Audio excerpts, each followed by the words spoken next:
The federal government has been supporting the provinces as they battle this historic wildfire season. Canadian Armed Forces members are in the Northwest Territories. Teams are in British Columbia as well, assessing what more they may need.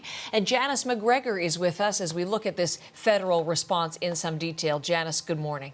Yeah, good morning, Heather. Let's remind people of sort of what was in place last week and then walk through kind of how this has been escalating over the last couple of days. There were 120 troops from CFB Valcartier already engaged in what they call Type 3 firefighting activities around Yellowknife.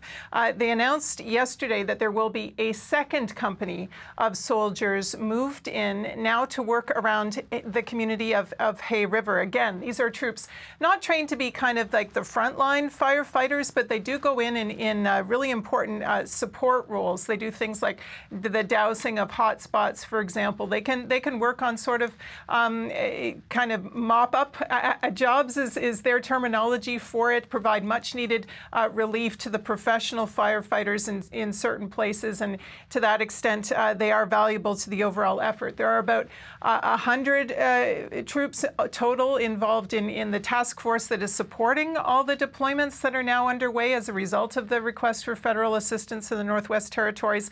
Of course, there are a few aircraft still involved. The big kind of effort, the evacuation, they've got most of the people out, but there's still, helicopters and other people and equipment that need to move around. Now, over the weekend, a second request for federal assistance now approved for the province of British Columbia, where things escalated very quickly. Defense Minister Bill Blair was on a cross-country checkup, speaking to our colleagues yesterday, and he said that an advance team is already on the ground in the area around Kelowna to figure out what resources are going to be needed.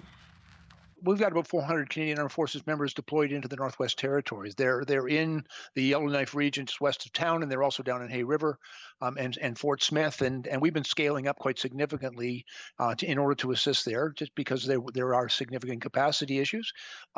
We've sent a 30-person reconnaissance team in just over the weekend.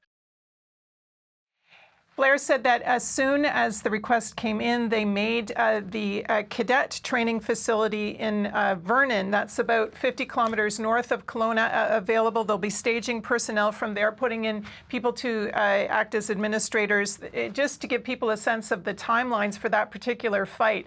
They have sort of set aside that military resource until September 3rd with an option to extend it for another week. That gives you an idea of how long the military thinks it might be involved around Kelowna.